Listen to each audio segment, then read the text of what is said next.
যারা নিজেদের দলের লোকদেরকে চাঁদাবাজি, দখল বাণিজ্য, মামলাবাজি, দুর্নীতি, সন্ত্রাস, পাথর মেরে লোক হত্যা, গাড়ি চাপা দিয়ে লোক হত্যা, এইগুলা থেকে নিজের কর্মীকে যারা বিরত রাখতে পারবে, আশা করি আগামীর বাংলাদেশ তারা জনগণকে উপহার দিতে পারবে। আর যারা এগুলা পারবে না, তারা যত রঙিন স্বপ্ন জাতিকে দেখাবেন, জাতি তাদের এই মতলব বুঝতে জাতির মোটেই কোনো অসুবিধা হবে না। প্রিয় ভাইয়েরা, আমি কারো সমালোচনার দিকে যেতে চাই না। কেন চাই না জানেন? আমি যখন ডান দিকে, বাম দিকে, সামনে পিছনে চোখ মেলে তাকাই, তখন অন্তত ছোট্ট একটা জায়গাতে গিয়ে শান্তি পাই যে যারা ফ্যাসিবাদ কায়েম করেছিল এবং তাদের যারা মূল দূষর ছিল, এখন তাদেরকে দেখতে পাই না। এখন আছেন তারা যারা ফ্যাসিবাদের জাতাকলে পিষ্ট হয়েছিলেন। তাদের প্রতি, সকলের প্রতি আমাদের বিনয়ী অনুরোধ, ফ্যাসিবাদের যে কষ্টটা আমরা আপনারা সকলে ভোগ করেছি, মেহেরবানি করে এই কষ্টটা কেউ আর জনগণকে দিবেন না। কিন্তু এখনো দিচ্ছেন।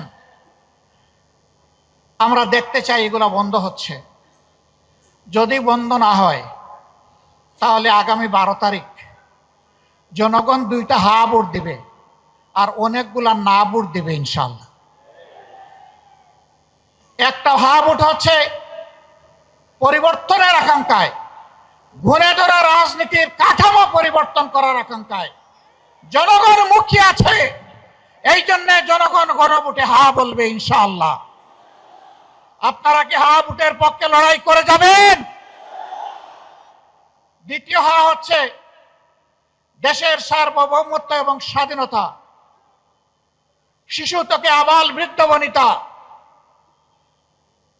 মা বোন থেকে শুরু করে ভাই ভাতিজা সবাই, সকলের অধিকার প্রতিষ্ঠিত করার অঙ্গীকার নিয়ে রাস্তায় নেমেছে, মাঠে এসেছে নির্বাচনী মাঠে 10 দলীয় সমঝোতার জোট। এই 10 দলকে বিজয়ী করার মানে হচ্ছে আধিপত্যবাদের বিরুদ্ধে হা ভোট। এর অর্থ হচ্ছে চাঁদাবাজের বিপক্ষে হা ভোট। এর অর্থ হচ্ছে দখলদারদের বিরুদ্ধে হা ভোট। এর অর্থ হচ্ছে ফ্যাসিবাদের বিরুদ্ধে হা ভোট। এর অর্থ হচ্ছে ব্যাংক ডাকাতদের বিরুদ্ধে হা ভোট। এর অর্থ হচ্ছে মা বোনদের ইজ্জতের উপর যারা হাত দেয় তাদের বিরুদ্ধে হা ভোট। এই সব মিলে একটা হা ভোট হবে। আজকে এখানকার এই আসনের প্রার্থী হিসাবে আমার হাতে পাল্লা তুলে দেওয়া হয়েছে। আমার সাথে 10 দলের আরো কিছু প্রার্থী এখানে আছেন। আমি তাদের হাতেও আপনারা অনুমতি দিলে আপনাদের পক্ষ থেকে প্রতীক তুলে দিতে চাই। আপনারা খুশি আছেন? নাহিদ ইসলাম প্রথমে আসবে।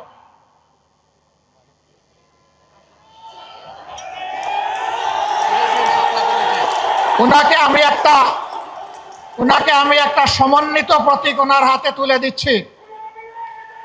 বাকিদের হাতে দিব দাড়ি পাল্লা, ওনার হাতে পাল্লা কলি। ওনার হাতে কি দিচ্ছে? পাল্লা কলি। এই দেখেন পাল্লা আছে, এইটার মাথায় একটা কলি আছে, এইটাকেই শাপলা কলি আপনারা ধরে নেবেন ইনশাআল্লাহ। ঢাকা 11 আসনের যারা ভোটার, তাদের জন্য আমরা ইনসাফের প্রতীকের সাথে শাপলা কলি আমরা নাহিদ ইসলাম, যিনি জাতীয় নাগরিক পার্টির আহ্বায়ক, তার হাতে আমরা তুলে দিচ্ছি।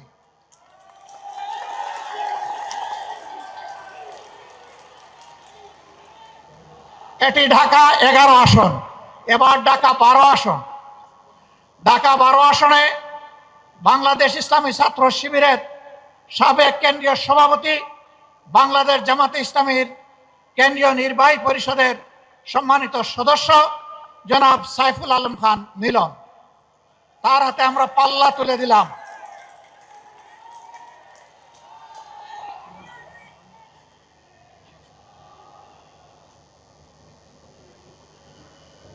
এরপরে হাসিনার সৃষ্ট দুনিয়ার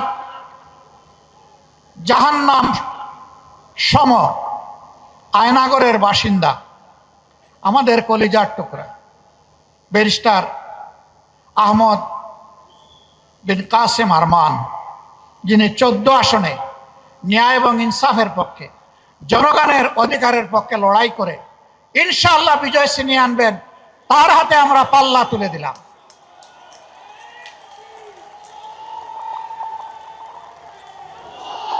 ডান দিকে আসবে, ডান দিকে, বাম দিকে না, ডান দিকে। যারা আসবেন ডান দিকে আসবে। এরপরে পার্শ্ববর্তী আসন ঢাকা 16 আসনে সেনাবাহিনীর সাবেক একজন কর্মকর্তা কর্নেল জনাব আব্দুল বাতেন সাহেবের হাতে আমরা ইনসাফের প্রতীক দাড়িপাল্লা তুলে দিচ্ছি। এই আশায় এবং এই আহ্বানে 16 নম্বর আসনের ভোটাররা ইনশাআল্লাহ বিপুল ভোটে দাড়িপাল্লাকে বিজয়ী করবেন ইনশাআল্লাহ।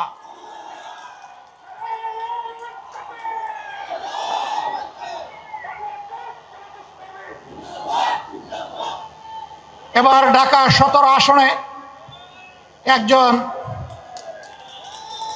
দক্ষ চিকিৎসক, সন্তান না পাওয়া মা বাবার কষ্টে যিনি পাশে দাঁড়ান, আল্লাহ তাআলা যার উসিলায় অনেক মা বাবাকে সন্তানের মুখ দেখিয়েছেন, আজীবন যিনি একজন সমাজসেবক, আমি বলি যে ওর রক্তে সমাজসেবার নেশা। আমরা সেই সফল চিকিৎসক খালেদুজ্জামানের হাতে এবার তিনি ঢাকা 17 আসন থেকে লড়ে ইনশাআল্লাহ বিজয় ছিনিয়ে আনবেন, তার হাতে আমরা পাল্লা প্রতীক তুলে দিলাম। আলহামদুলিল্লাহ। প্রিয় এলাকাবাসী, আমি জাতীয় জীবনে কিছু কথা বলার আগে এই এলাকার হক প্রথমে আমার উপর বর্তায়। আমি যে এলাকাটিতে দাঁড়িয়ে আছি, এই এলাকায় আমি একটা খণ্ডচিত্র আপনাদের সামনে 1 মিনিটে তুলে ধরতে চাই। এটি রাজধানী ঢাকার একটি গুরুত্বপূর্ণ এলাকা। তার পাশেই আমাদের গর্বের সেনানিবাসের হেডকোয়ার্টার, আরো অনেকগুলা গুরুত্বপূর্ণ প্রতিষ্ঠান চতুর্দিকে আছে। এই ধরনের একটি এলাকায় যেখানে 8 থেকে 10 লক্ষ মানুষের বাস, সেখানে কি কি সামাজিক পরিষেবা বা সুবিধা থাকতে হবে আর কি আছে আপনারা একটু আশা করি দেখে নেবেন। মসজিদ আছে সর্বমোট 148টা, আলহামদুলিল্লাহ। প্রায় সকল পাড়াই মসজিদ আছে। ঢাকাকে বলা হয় মসজিদের শহর। গির্জা আছে 8টি, এখানে মন্দির আছে 1টি, ইয়াতিমখানা আছে 27টি, কওমি মাদ্রাসা আছে 23টি, হাফিজি মাদ্রাসা আছে 56টি, সরকারি প্রাথমিক বিদ্যালয় আছে 6টি, কিন্ডার গার্ডেন আছে 29টি, স্কুল আছে 22টি, প্রাইভেট হাসপাতাল আছে 12টি। দুঃখের বিষয়, এত বড় এলাকায় একটাও আন্ডার গ্রাজুয়েট কলেজ নাই, একটা মানসম্মত হাসপাতাল নাই, সেটা সরকারি হোক কিংবা বেসরকারি হোক। প্রাথমিক লেভেলের কিছু হাসপাতাল আছে, বেশিরভাগ বেসরকারি। এই এলাকায় 3টা বড় খাল আছে, এগুলাকে খাল বলা যাবে না, এগুলো এখন ময়লার ভাগাড়। ওর পাশ দিয়ে হাঁটতে গেলে আপনি নাক চাপা দিয়েও হাঁটতে পারবেন না, আপনি অসুস্থ হয়ে পড়বেন, মাথা ধরবে এবং আপনার মাথার ব্যথা শুরু হবে। এর সাথেই পাল্লা দিয়ে বসবাস করছে অসংখ্য মানুষ। ড্রেনগুলা একেবারেই অপরিচ্ছন্ন, মশা মাছির ভাগাড়, প্রজনন কেন্দ্র। রাস্তাগুলা সরু, যা একটু বড় করা হয়েছে রাস্তার মাঝখানে একটা লাইট পোস্ট। এটা দেখার কেউ নাই, সরানোর কোনো প্রয়োজন নাই। ভাঙা রাস্তা, বাচ্চারা স্কুলে যাওয়ার সময় 3 বার হুমড়ি খেয়ে পড়ে, তার সাথে হাতে ধরা মাও পড়ে যায়। সন্ত্রাস, মাদক এই এলাকায় দীর্ঘদিন ক্ষতিগ্রস্ত করেছে। আমরা তার নিখুঁত চিত্র তুলে আনার চেষ্টা করছি।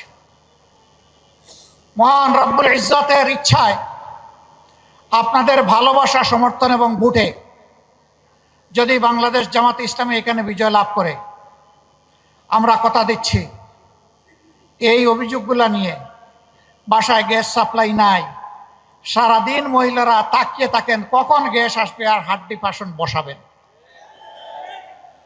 আমরা আপনাদেরকে কথা দিচ্ছি, আপনাদেরকে সাথে নিয়ে আপনাদের পাশে দাঁড়িয়ে ইনশাল্লাহ এই সমস্ত সমস্যার সমাধান আমরা করব।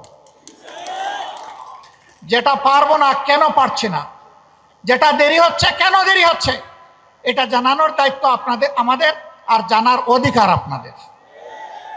আমরা তা আপনাদের সামনে স্পষ্ট করব। এই এলাকার জন্য মানসম্মত হাসপাতাল এবং শিক্ষা প্রতিষ্ঠান ইনশাল্লাহ গড়ে তোলা হবে। মণিপুর হাই স্কুল সারা দেশের মধ্যে শ্রেষ্ঠ হাই স্কুলে পরিণত হয়েছিল। ফেসিবাদের কবলে পড়ে এই হাই স্কুলের কি হয়েছে আপনারা তার সাক্ষী। আমরা শুধু মণিপুর হাই স্কুল না, এরকম যতটা শিক্ষা প্রতিষ্ঠান আছে সবগুলাকে আমরা দেশের শ্রেষ্ঠ মানে আনার চেষ্টা করব। শুধু দেশ নয়, এই শিক্ষা প্রতিষ্ঠানগুলোতে কিভাবে বিশ্বমানের শিক্ষাদান নিশ্চিত করা যায় তার জন্য আমরা সর্বাত্মক চেষ্টা চালাবো ইনশাআল্লাহ। বাকি সমস্যাগুলো আপনাদেরকে সাথে নিয়ে আমরা সমাধান করব। প্রিয় দেশবাসী, আমি আজ আপনাদের সামনে দাঁড়িয়েছি বাংলাদেশ জামাতে ইসলামের আমির হিসাবে না, আমি দাঁড়িয়েছি স্বাধীনতার 54 বৎসরে দফায় দফায় স্বৈর শাসনের কবলে পড়ে যে মানুষগুলা তাদের আপনজনকে হারিয়েছে, আমি তাদের একজন হয়ে আপনাদের সামনে দাঁড়িয়েছি। আমি আপনাদের সামনে দাঁড়িয়েছি যেই মানুষগুলা গুমের শিকার হয়েছে, সেই মানুষগুলার দুঃখী পরিবারের হয়ে।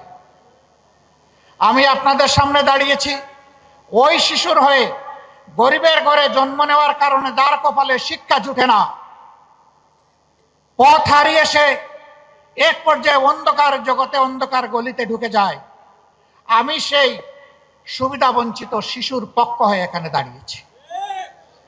আমি দাঁড়িয়েছি রাস্তাঘাট পরিচ্ছন্নতার কাজে যে সমস্ত কর্মীরা রক্ত পানি করা ঘাম ঝরান, কিন্তু তারা তাদের শ্রমের ন্যায্য পাওনাটা পান না, সমাজ যাদেরকে সম্মানের চোখে দেখে না, আমি তাদের সম্মান ফিরিয়ে দেওয়ার জন্য এখানে দাঁড়িয়েছি। আমি দাঁড়িয়েছি ওই সমস্ত শ্রমিক সমাজের জন্য, আমার ভাই বোনদের জন্য, গার্মেন্টস শ্রমিক থেকে শুরু করে যত পর্যায়ের শ্রমিক অঙ্গন আছে, যাদের উপর বৈষম্য করা হয়, অবিচার করা হয়, তাদের একজন হয়ে তাদের অধিকার প্রতিষ্ঠার জন্য দায়িত্ব নিয়ে আমি এখানে দাঁড়িয়েছি। চা বাগানের শ্রমিকরা যুগ যুগ ধরে দুইটা বড় নিয়ামত থেকে তারা বঞ্চিত, একটা শিক্ষার আলো আর একটা স্বাস্থ্য সেবার অধিকার। এই দুইটা থেকে তারা যুগ যুগ ধরে বঞ্চিত। আমি দাঁড়িয়েছি তাদের হয়ে কথা বলতে। আমি দাঁড়িয়েছি বিগত দুঃশাসনের সময় স্টক মার্কেট লুট হয়ে যেই সমস্ত মানুষরা নিহত হয়েছেন, আত্মহত্যা করেছেন, সেই দুঃখী পরিবারের পক্ষে বিচার চাইতে আমি আপনাদের সামনে দাঁড়িয়েছি। প্রিয় দেশবাসী, আমি দাঁড়িয়েছি ব্যাংকগুলো লুট করে আজকে লক্ষ গ্রাহকের, কোটি গ্রাহকের টাকা যারা চুরি করে বিদেশে পালিয়েছে অথবা বর্তমানে কারাগারে আছে, তাদের কারণে আজকে যাদের জীবন তছনছ হয়ে গিয়েছে, আমি তাদের হয়ে আপনাদের সামনে দাঁড়িয়েছি।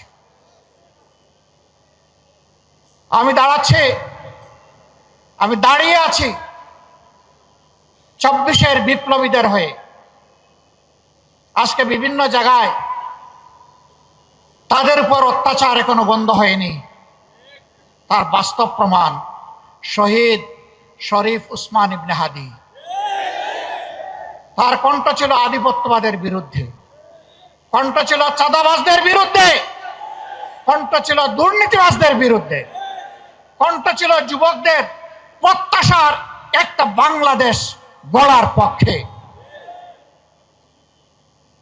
যারা তা চায় না তারা তাকে শেষ করে দিয়েছে। কিন্তু না, হাদি শেষ হয়ে যায়নি। হাদি একজন ছিল, এখন 18 কোটি হাদি তৈরি হয়েছে। 18 কোটি হাদি, 18 কোটি মানুষের অন্তরে হাদি এখন শ্রদ্ধার বিপ্লবের আসন সে দখল করে নিয়েছে। এই হাদির রক্ত থেকে এখন লক্ষ নয় কোটি হাদি তৈরি হয়েছে। হাদি, তোমাকে আমরা কথা দিচ্ছি ভাই, তোমার রূহ তার সাক্ষী থাকুক। তুমি যে স্বপ্ন নিয়ে লড়াই করতে নেমেছিলে, এই স্বপ্ন বাস্তবায়ন না হওয়া পর্যন্ত আমরা লড়াই থামাবো না। আমরা আমাদের যুবকদেরকে, আমাদের তরুণ তরুণীদেরকে প্রফেশনাল শিক্ষা দিতে চাই। আমরা তাদেরকে নৈতিক শিক্ষা দিতে চাই, যেই শিক্ষা প্রত্যেকটি নাগরিককে দেশপ্রেমিক হতে শিখাবে ইনশাআল্লাহ। স্বার্থপর হতে শিখাবে না, আত্মকেন্দ্রিক করবে না, সমাজের প্রতি দায়বদ্ধতা শিখাবে। সেই শিক্ষাটা আমরা তাদেরকে দিব ইনশাআল্লাহ। আর ওই শিক্ষা দিব যেটা সার্টিফিকেট তৈরি করে না, বরঞ্চ যেটা দক্ষতা তৈরি করে।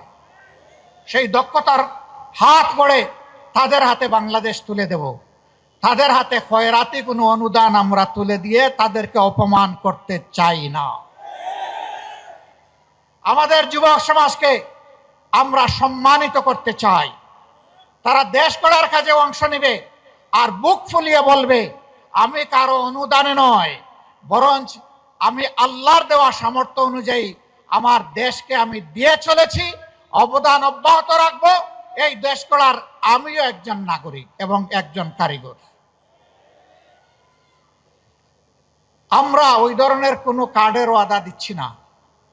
2000 টাকা দিয়ে একটা পরিবারের কোনো কিছু সমাধান হবে? আর আমার ভাই নাহিদ ইসলাম বলেছে তাতে আবার ভাগ বসিয়ে দেওয়া হবে। খাজনা আগে, তারপরে অন্যটা। 2000-এর 1000 আমার খাজনা, আমাকে আগে দাও, তারপরে তোমারটা তুমি বুঝে নাও। তাও না, কাল্পনিক কিছু মানুষের চরিত্র একে তাদের হাতে তুলে দেয়া হবে, সরকারের হাতে তুলে দেওয়া হবে, বেকারের হাতে নয়। এই বৈষম্যগুলাকে আমরা দেখতে পাইনি। টাকা কোত্থেকে আসবে? টাকার সোর্স তো জনগণ। এটা তো আমাদের কারো টাকা না, জনগণের ট্যাক্সের টাকায় দেশ চলে।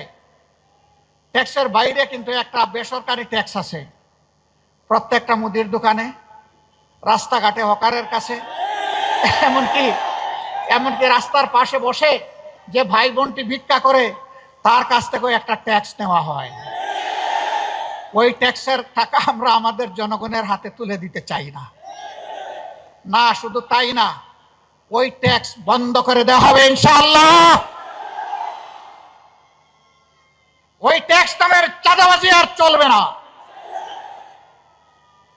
আমরা বাস্তব চিত্র দেখি, গাড়ি থেকে টাকা নিচ্ছে, বলে এটা কি? বলে এটা রাজনৈতিক ইজারা। আপনি কোন দলের? একটা বলেন নাম, দোপাস করে বলে দেয়। আবার কেউ নাম বলার আগে কয় দেন মিয়া টাকা। নামের কি দরকার আপনার? বলছে আমি কারে টাকা দিচ্ছি এটা আমার জানতে হবে না? ভাবটা এমন যে আজকে জানার দরকার নাই, হাসরের দিন জানবেন। সম্মানিত ভাইরা, আমরা ঘোষণা করেছি চাঁদা আমরা নিব না এবং চাঁদা কাউকে নিতে দিব না ইনশাআল্লাহ। আমরা বলেছি দুর্নীতি আমরা করব না এবং দুর্নীতি কাউকে করতেও দেব না। আমরা বলেছি ইনসাফ প্রত্যেকের জন্য, জাতি, ধর্ম, দল নির্বিশেষে নিশ্চিত করা হবে। ইনসাফ এখন থেকে আর টাকা মূল্যে বিক্রি করা হবে না। সেই বাংলাদেশটাই আমরা করতে চাচ্ছি, যেই বাংলাদেশ হবে শিশুর, যেই বাংলাদেশ হবে তরুণ তরুণীর, যেই বাংলাদেশ হবে যুবক যুবতীর, যেই বাংলাদেশ হবে একজন মুসলমানের, একজন হিন্দুর, একজন বৌদ্ধর, একজন খ্রিস্টানের, যেই বাংলাদেশ হবে আপামর জনগণের, যেই বাংলাদেশ হবে শ্রমিকদের, যেই বাংলাদেশ হবে কৃষকদের, যেই বাংলাদেশ হবে সকল ক্ষেত্রে পেশাজীবীদের। আর এমন বাংলাদেশ নিয়ে গর্ব করবে আর বলবে আমি একজন বাংলাদেশী। সেই বৈষম্যহীন বাংলাদেশ আমরা গড়তে চাই ইনশাআল্লাহ। আপনারা এই বৈষম্যহীন বাংলাদেশ গড়ার জন্য প্রস্তুত? তাহলে আজ থেকে 10 দলের যার যেখানে প্রতীক সেইটার পক্ষে আপনারা সর্বশক্তি নিয়োগ করে আপনারা ন্যায়ের পক্ষে, ইনসাফের পক্ষে আগামী 12 তারিখ একদিকে রেফারেন্ডামে হা, গণভোটে হা, আর এই 10 দলের প্রতীকে হা, এই দুই জায়গায় হা দিয়ে জনগণের বিজয় ছিনিয়ে আনবেন ইনশাআল্লাহ।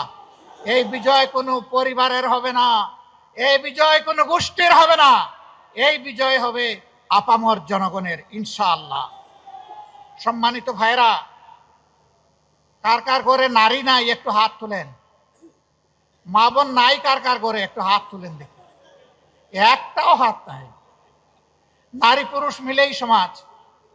মায়েরা সম্মানের জাতি। মা ছাড়া দুনিয়ায় দুইজন মাত্র পয়দা হয়েছেন, হজরতে আদম আলাইহিস সালাম এবং হজরতে হাওয়া আলাইহিস সালাম। আর কোনো মানব সন্তান দুনিয়ায় আসেন নাই মার পেট ছাড়া। সুতরাং আমরা সবাই মায়ের কাছে ঋণী। আচ্ছা, বাপের পেটে জন্মে নিয়েছেন একজন, দেখে হাত তুলুন তো, এরকম কেউ আছেন কিনা? তাও নাই। বাপের বুকের দুধ খেয়েছেন একজন, হাত তুলেন। নাই। তাহলে এই দুই জায়গায় মারা অনন্যা, তাদের কোনো তুলনা নাই, তারা অতুলনীয়। আমরা সেই মাদেরকে সম্মানের জায়গায় রাখতে চাই। কর্মক্ষেত্রে তারা সম্মানের সাথে ইনশাআল্লাহ তারা তাদের দায়িত্ব পালন করবেন। সেই ক্ষেত্রে তাদের শতভাগ নিরাপত্তা নিশ্চিত করা হবে। রাস্তাঘাটে চলাফেরায় আমরা তাদের নিরাপত্তা নিশ্চিতে অঙ্গীকারবদ্ধ। তার জন্য যা করা দরকার, আল্লাহ যদি তার মেহেরবানিতে জনগণের বুঠে আমাদেরকে নির্বাচিত করে সরকার গঠনের সুযোগ দেন, তাহলে আমরা তার সব কিছু করবো ইনশাআল্লাহ। নারী পুরুষ সবাই মিলে আমরা আগামীর বাংলাদেশ গড়ব। আল্লাহ তাআলা সেই বাংলাদেশটা আমাদেরকে গড়ার তৌফিক দান করুন। যারা এর বাইরে আজে বাজে কথা বলে জনগণকে বিভ্রান্ত করতে চায়, আমাদের মায়েরা, আমাদের ভাইয়েরা তাদের জবাব দেওয়ার জন্য যথেষ্ট। আমরা কিছু বন্ধুদেরকে বলতে চাই, মেহেরবানি করে মাদের ইজ্জত নিয়ে কখনো টান দিবেন না, তাহলে আগুন জ্বলবে। কিন্তু সব সহ্য করব, মাদের ইজ্জতের ব্যাপারে বরদাস্ত করব না। এই জায়গায় সবাইকে সতর্কতা অবলম্বন করতে হবে। আপনাদেরকে ধন্যবাদ, আপনাদের শুকরিয়া। আল্লাহ তাআলা আজকে এখান থেকে যে নির্বাচনী প্রচারণা আমরা শুরু করলাম, আল্লাহ আমাদের অভিযাত্রা সহজ করে দিন, বরকতময় করে দিন। বাংলাদেশের জনগণের কল্যাণে যা দরকার তাই করার তৌফিক দান করুন।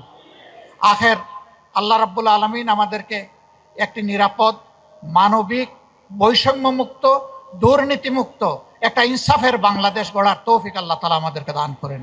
আল্লাহ হাফেজ। বাংলাদেশ জিন্দাবাদ। 10 দলীয় ঐক্য জিন্দাবাদ। আসসালামু আলাইকুম ওয়া রাহমাতুল্লাহি ওয়া বারাকাতুহু।